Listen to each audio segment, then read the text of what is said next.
Hi friends, అందరికీ నమస్తే అండి. ఈరోజు దక్షిణ కాళికాదేవి దేవాలయం చూద్దాము. ఇది వేడాం గ్రామంలో శ్రీకాళహస్తి మండలం తిరుపతి జిల్లాలో ఉంది. కాళహస్తికి అయితే బాగా దగ్గరండి ఇది. ఈ అమ్మవారు చాలా శక్తివంతురాలట.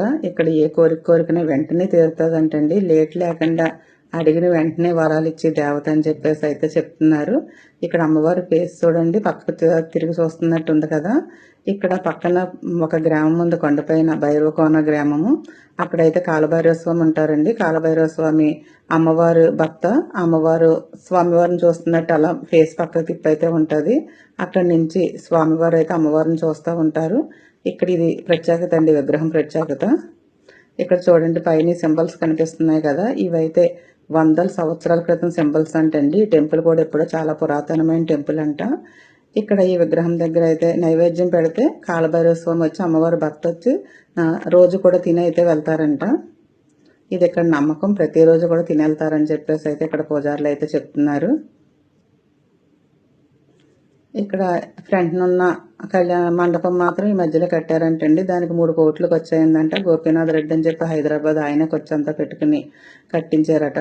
ఇక్కడ చుట్టూరు కూడా దేవతా విగ్రహాలు అయితే ఉన్నాయండి. ఇలా విగ్రహాలు అయితే పెట్టారు. ఇక్కడ అమ్మవారి దగ్గర కుంకుమ పూజలు అవి బాగా జరుగుతాయంటండి. ఇక్కడ మంగళవారం, శుక్రవారం, ఆదివారం అయితే అసలు ఖాళీ ఉండదంట. జనం చాలా ఎక్కువ మంది ఉంటారు అని చెప్పేసి అయితే ఇక్కడ చెప్తున్నారు. ఇక్కడ టెంపుల్కి ఏది అవసరం ఉన్నా సరే దీపారాధన పెడతాక నెయ్యి, నూనెలు అన్నీ కూడా ఇక్కడ భక్తులే ఇస్తారంటండి. ఇక్కడ కనిపించే విగ్రహం అయితే అమ్మవారి కూతురు అంట. కొంచెం దూరంలో ఉంది, నడిచి వెళ్ళొచ్చు, కనిపిస్తుంది అలా. ఇక్కడ ఏదైనా మొక్కుకుని మొక్కబళ్ళు అన్నీ తీరితే అక్కడ తీసుకొచ్చి ఇలా నాగప్రతిష్ఠలు అయితే ప్రతిష్ఠిస్తారంటండి. ఇక్కడ ఈ టెంపుల్ దగ్గర అయితే చాలా ఎక్కువ నాగప్రతిష్ఠలు అయితే ఉన్నాయి. ఇక్కడ ఒక చెరువు కూడా ఉంది.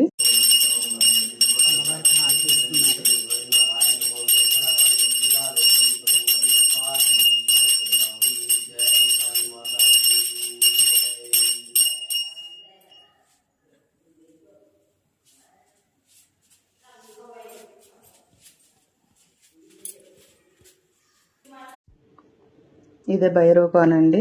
ఈ భైరవకోనలో కాలభైరవ టెంపుల్ ఇది. ఫస్ట్ ఇలాగా చిన్నది వినాయకుడి టెంపుల్ ఉంది. ఆ తర్వాత మనకు రౌండ్ అంతా కూడా ఇలా నాగదేవతలు అయితే ప్రతిష్ఠించి ఉన్నాయండి. ఆలయం చుట్టూరు కూడా బ్యాక్ సైడ్ నుంచి ఫ్రంట్ కాల రౌండ్ అంతా కూడా ఉన్నాయి.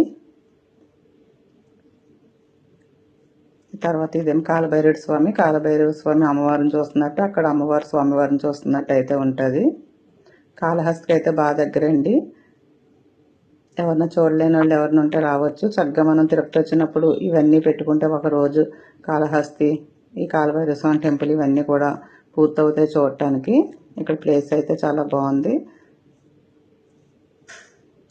మనం ఒక క్యాబ్ పెట్టుకుంటే అన్నీ కూడా చూడొచ్చండి. బస్సు సౌకర్యాలు అంటే పెద్దగా ఉండకపోవచ్చు ఇక్కడికి. స్వామివారికి అభిషేకం చేసిన వెన్నంటిది. ఇదంతా కూడా ఫారెస్ట్ లాగే ఉంటుంది.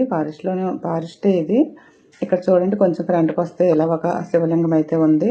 ఈ జలపాతం పైనుంచి వస్తుంది అంటండి. ఎక్కడి నుంచి వస్తుందో కూడా తెలియదంట. వాటర్ అలా ఎప్పుడు వస్తూ ఉంటుంది.